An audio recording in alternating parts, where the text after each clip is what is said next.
Alhamdulillahilladzi arsala rasulahu bil huda wa dinil haqq liyudhhirahu 'alad dini kullihi wa kafa billahi shahida. Asyhadu an la ilaha illallah wahdahu la syarika lah wa asyhadu anna sayyidana wa nabiyyana Muhammadan abduhu wa rasuluhu la nabiyya ba'dah. Allahumma fasalli wa sallim wa barik ala hadzal nabiyyil karim Muhammadin wa ala alihi wa sahbihi wa ansarihi wa junudihi wa man jahada fi sabilillahi ila yaumiddin. Amma ba'du, fa ya ayyuhal muslimuna rahimakumullah, fa inni usikum wa iyaya bi taqwallahi wa ta'atihi faqad fazal muttaqun. Yaqulu rabbuna azza wa jalla fi muhkamit tanzil ba'da a'udzu billahi minasy syaithanir rajim. Bismillahirrahmanirrahim. وَمَا كَانَ الْمُؤْمِنُونَ لِيُنْفِرُوا كَافَّةً فَلَوْلَا نَفَرَ مِنْ كُلِّ فِرْقَةٍ مِّنْهُمْ طَائِفَةٌ لِيَتَفَقَّهُوا فِي الدِّينِ وَلِيُنْذِرُوا قَوْمَهُمْ إِذَا رَجَعُوا إِلَيْهِمْ لَعَلَّهُمْ يَحْذَرُونَ. Al-ayah. Shadaqallahul azim. Hadirin ma'asyiral muslimin rahimakumullah, setelah kita panjatkan puji dan syukur kehadirat Allah Subhanahu wa taala serta kita sampaikan salawat dan salam kepada baginda Nabi Muhammad sallallahu alaihi wasallam dan dibacakannya petikan dari ayat-ayat Al-Qur'anul Karim yang mulia, maka yang juga merupakan rukun dalam setiap khutbah Jum'ah adalah disampaikannya wasiyah, pesan, pelajaran, mau'izah, khususnya berlaku buat diri khatib ataupun juga semua kita yang hadir di sini. Dan pesan yang paling utama adalah kita selalu menjaga apa yang sudah Allah titipkan kepada kita, yaitu iman dan Islam, yang ternyata memang tidak seluruh manusia menerima titipan tersebut. Dari 6 miliar umat manusia di muka bumi yang ternyata Allah berikan amanah menjadi hamba-hambanya yang Islam, yang menyatakan diri bersyahadat, hanya 1/4-nya saja, yaitu sekitar 1,5 miliar saja. Artinya hanya 1/4 penduduk muka bumi dewasa ini yang mendapatkan kenikmatan itu, padahal itu adalah kenikmatan yang tidak ada bandingannya. Karena itulah yang nanti akan menyelamatkan kita baik di dunia maupun juga di akhirat nanti. Maka mari kita syukuri dan kita jaga nikmat Islam ini dengan menjalankan semua perintah Allah dan kita jauhi larangannya.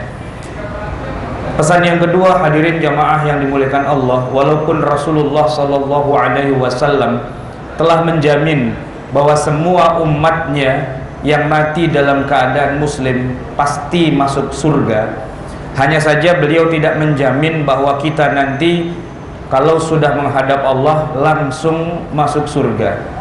Bisa juga kita mampir dulu ke neraka. Dan yang mampir di neraka ada bermacam-macam.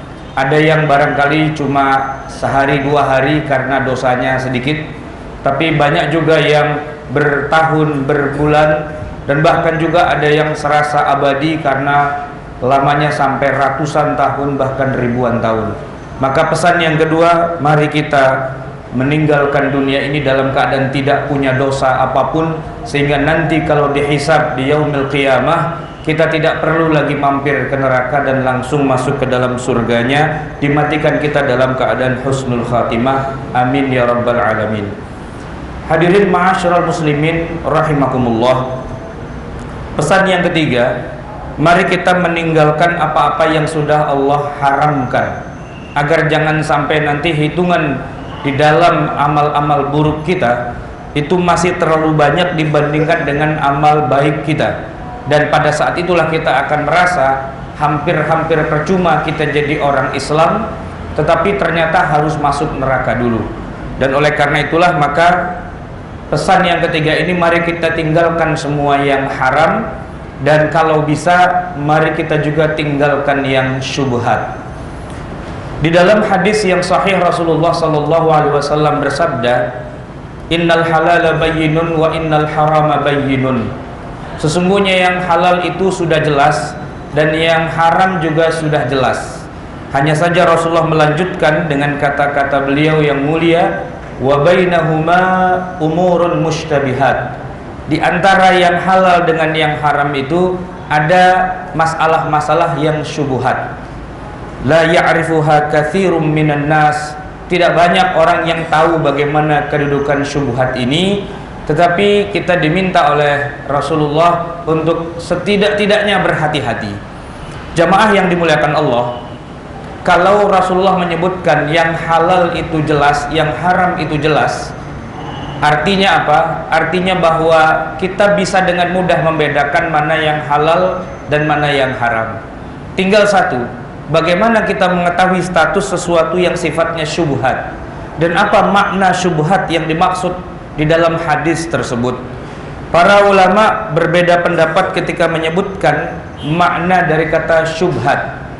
Setidaknya ada 4 jenis pengertian tentang syubhat ini menurut para ulama, dan dari keempat pengertian itu makna syubhat tidak ada satupun yang artinya adalah haram. Sebab sesuatu yang haram itu pasti jelas, dan kalau belum jelas masih masuk wilayah syubhat. Syubhat yang pertama oleh para ulama disebutkan bahwa masih ada nas Al-Quran atau hadis-hadis dari Rasulullah yang antara satu dengan yang lain masih saling berbenturan. Artinya ada ayat Quran yang satu dengan yang lain tidak sejalan. Bahkan ayat Quran dengan hadis mungkin juga tidak sejalan, dan sangat banyak terjadi antara satu hadis dengan hadis yang lain juga tidak sejalan. Salah satu contoh yang bisa kita sebutkan dalam kesempatan yang singkat ini adalah tentang bacaan basmalah ketika kita menyembelih hewan. Apakah termasuk menjadi syarat sahnya penyembelihan hewan itu kita harus baca basmalah, ataukah basmalah ini hanya merupakan sunnah saja? Kalau kita perhatikan para ulama memang mereka berbeda pendapat, lantaran ada ayat Al-Quran yang saling berbeda. Di satu sisi Allah menyebutkan walam yadhkurismallahi alaihi, dan tidak disebut nama Allah, itu termasuk yang haram dimakan. Tetapi di dalam suratul Maidah ayat 5 Allah membolehkan kita memakan hewan yang disembelih oleh mereka yang agamanya bukan Islam. Dalam hal ini adalah ahli kitab. Wa ta'amul ladzina utul kitaba hillul lakum, dan sembelihan para ahli kitab itu halal bagi kalian. Artinya ahli kitab di sini adalah orang Nasrani atau Yahudi. Kalau mereka menyembelih hewan, kita boleh makan dagingnya. Pertanyaannya adalah, apakah mereka membaca basmalah? Rasa-rasanya jarang di antara mereka yang membaca bismillah ketika menyembelih hewan. Tetapi Al-Maidah ayat 5 tegas menyebutkan wa ta'amul ladzina utul kitaba hillul lakum. Sembelihan para ahli kitab itu halal bagi kalian. Hadirin jamaah yang dimuliakan Allah, makna syubhat yang kedua adalah masih adanya ijtihad para ulama yang saling berbeda. Kalau yang pertama tadi memang ayat dengan ayat itu saling bertabrakan. Kalau yang kedua sesungguhnya tidak ada yang bertabrakan dari dalil-dalil, hanya saja ketika para ulama menarik kesimpulannya menjadi berbeda. Salah satu contoh yang bisa kita sebut adalah hadis yang diriwayatkan oleh Imam Bukhari dan Muslim ketika menyebutkan wajibnya kita mencuci wadah air di mana airnya itu sempat diminum oleh anjing. Idza syaribal kalbu fi ina'i ahadikum falyaghsilhu sab'an ulahunna bitturab. Kalau ada anjing memasukkan moncong mulutnya ke dalam wadah air kalian, maka cucilah wadah air itu 7 kali, salah satunya dengan tanah. Ini adalah hadis yang diriwayatkan oleh Imam Bukhari dan Imam Muslim. Jemaah yang dimuliakan Allah, madhab Asy-Syafi'i sebagai madhab yang paling banyak ada di Indonesia, dan kita walaupun tanpa sadar bermadhab Asy-Syafi'i, semuanya hampir sepakat bahwa bukan hanya air liur anjing saja yang najis mughalladhah, tetapi tubuh anjing itu keseluruhannya termasuk dagingnya, kulitnya, tulangnya, dan juga keringatnya adalah najis mughalladhah. yang kalau terkena ke badan atau pakaian kita, tempat sholat kita, tidak sah kita gunakan untuk sholat kecuali setelah kita cuci dengan 7 kali pencucian dan salah satunya dengan tanah.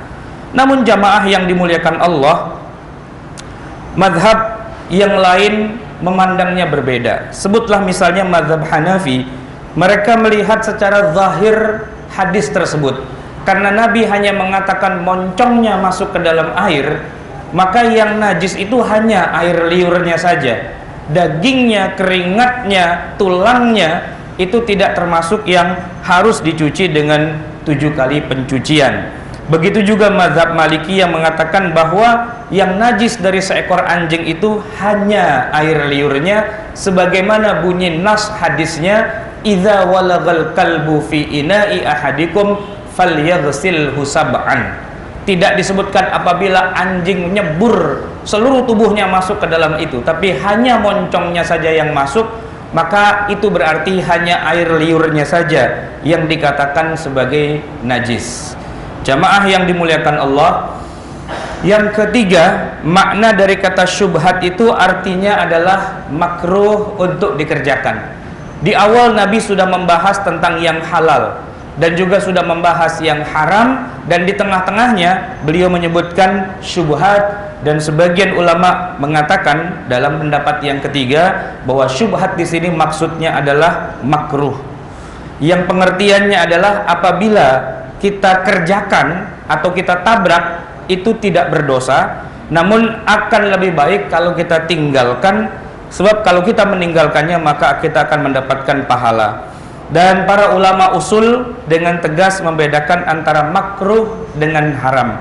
Haram adalah perbuatan yang apabila dikerjakan itu mendatangkan dosa, dan kalau kita tinggalkan malah berpahala. Sedangkan makruh, kalau kita tinggalkan ya kita tidak kenapa-apa, tapi kalau kita tinggalkan kita akan mendapatkan pahala. Sementara kalau kita kerjakan yang makruh itu juga belum sampai pada tingkat yang berdosa.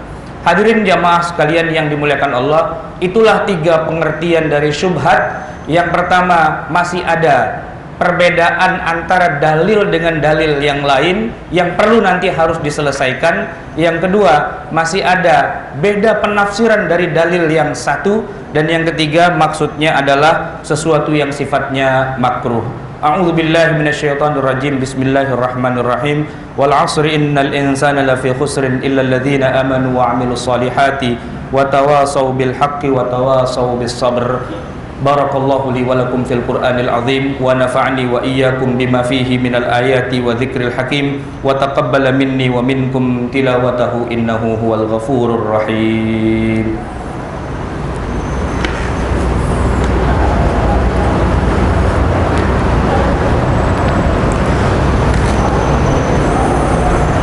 Alhamdulillahi rabbil alamin, wassalatu wassalamu ala nabiyyina Muhammadin wa ala alihi wa sahbihi ajma'in, amma ba'du. Subhanaka la ilma lana illa ma 'allamtana innaka antal alimul hakim. Rabbi shrah li sadri wa yassir li amri wahlul 'uqdatan min lisani yafqahu qawli. Hadirin ma'asyiral muslimin rahimakumullah, makna yang keempat dari istilah syubhat adalah sesuatu yang sifatnya mubah, dalam arti tidak halal dan juga tidak haram, tidak wajib untuk dikerjakan dan juga tidak dilarang untuk dilaksanakan, dan sifatnya adalah netral atau nol.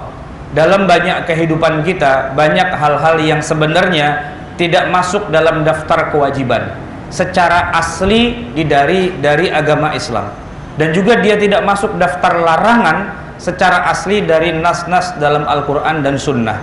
Hanya saja nanti tinggal kita akan melihatnya, apakah ada maslahat di dalam perbuatan itu ataukah ada madarat.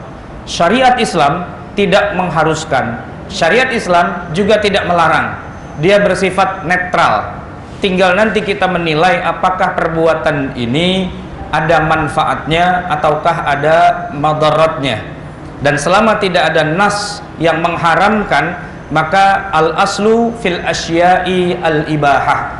Hukum segala sesuatu dalam masalah kehidupan kita adalah boleh, sampai ada nas yang mengatakan haram hukumnya, barulah kemudian menjadi tidak boleh.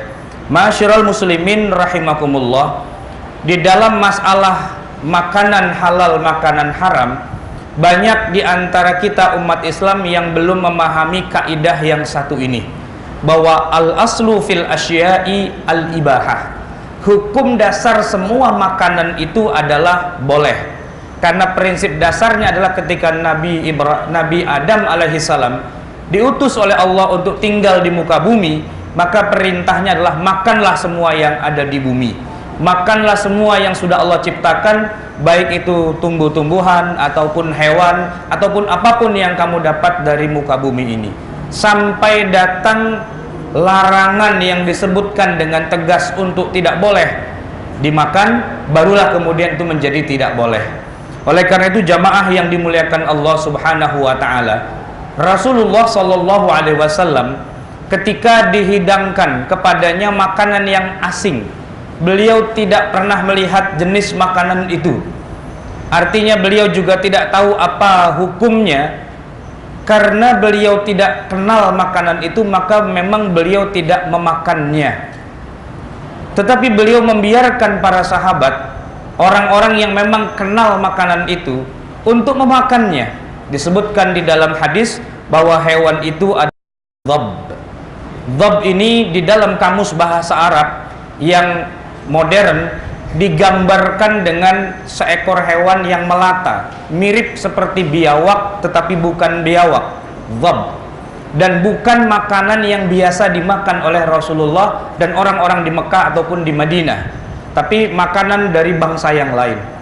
Ketika Rasulullah tidak suka atau beliau merasa kurang berselera memakan hewan dhab itu, beliau memang tidak memakannya. Tetapi beliau juga tidak melarang orang lain untuk memakannya. Dan inilah yang disebut dengan istilah takrir. Apa-apa yang didiamkan oleh Rasulullah tidak harus memakannya dan juga tidak haram untuk memakannya, dan Rasulullah membiarkan. Dalam konteks kehidupan kita sehari-hari, al-aslu fil asya'i al-ibahah, yang paling asli dalam hukum makanan itu adalah boleh. Maka pada dasarnya semua makanan itu boleh, kecuali sampai yakin bahwa ada dalil yang tegas, ada pembuktian yang pasti, ada penelitian yang ilmiah dan bisa dibuktikan bahwa makanan itu termasuk jenis kriteria makanan yang haram. Nah, ketika kita tidak punya bukti apapun, ada tersisa satu wilayah yang baik untuk kita laksanakan, yaitu sikap wara'. Sikap wara' itu artinya sikap berhati-hati. Berhati-hati di sini artinya bukan mengharamkan, tidak melarang orang lain untuk memakannya, tidak berfatwa mengatakan ini haram, itu haram, ini tidak boleh dan sebagainya. Bukan. Bersikap wara itu artinya berhati-hati untuk diri sendiri. Saya lebih suka untuk tidak memakannya, tapi saya tidak melarang orang lain untuk memakannya. Kenapa? Karena saya tidak punya bukti, tidak punya qarinah, tidak punya bayyinah, tidak punya hujjah untuk mengatakan makanan ini sebagai makanan yang haram. Sebab mengharamkan yang halal itu adalah perbuatan yang dosa, sebagaimana kita menghalalkan yang haram. Oleh karena itu sikap wara' inilah yang perlu kita pupuk dalam diri kita. Kalau kita merasa tidak yakin kehalalannya, cukup untuk diri kita sendiri dan tidak perlu untuk mengatakan itu haram. Karena apa? Karena mengharamkan yang kita tidak punya buktinya, tidak ada hasil penelitian ilmiahnya, itu adalah perbuatan yang keliru, salah dan berdosa, serta mengubah hukum Allah yang sudah Allah halalkan menjadi haram, tetapi berdasarkan selera dan pandangan picik kita terhadap syariat Islam.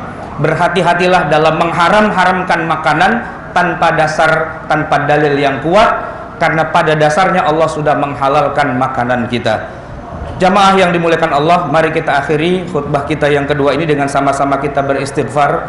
Kita mohon ampun, semoga Allah hapuskan semua dosa-dosa kita, baik dosa-dosa yang besar ataupun dosa-dosa yang kecil, yang kita ingat ataupun yang tidak kita ingat, yang sering kita lakukan atau yang jarang-jarang kita lakukan. Semoga semuanya Allah hapuskan dan Allah ganti dengan hanya amal baik dan amal soleh saja. A'udzubillahi minasyaitonirrajim. Bismillahirrahmanirrahim. Innallaha wa malaikatahu yusalluna 'alan nabi ya ayyuhalladzina amanu sallu 'alaihi wa sallimu taslima. Wardallahumma anis sahabati ajma'in an Abi Bakr wa Umar wa Uthman wa Ali wa an baqiyatis sahabati ajma'in wa anit tabi'in wa tabi'it tabi'in bi ihsanin ila yaumiddin wa alaina ma'ahum bi rahmatika ya arhamar rahimin. Allahumma ighfir lil muslimina wal muslimat wal mu'minina wal mu'minat al ahya'i minhum wal amwat warfa' lahumud darajat wa yaqdiyal hajat. Rabbana zalamna anfusana wa illam taghfir lana wa tarhamna lanakunanna minal khasirin. Rabbana amanna bima anzalta wattaba'na ar-rasula faktubna ma'asy syahidin. Rabbana la tuzigh qulubana ba'da idh hadaitana wa hab lana min ladunka rahmatan innaka antal wahhab. Rabbana la taj'alna fitnatan lil qaumidh zalimin fanajjina bi rahmatika minal qaumil kafirin. Rabbana arinal haqqa haqqan warzuqna ittiba'ah wa arinal batila batilan warzuqna ijtinabah. Rabbana atina fid dunya hasanah wa fil akhirati hasanatan wa qina adzabannar. Wa sallallahu ala nabiyyina Muhammadin wa ala alihi wa sahbihi ajma'in.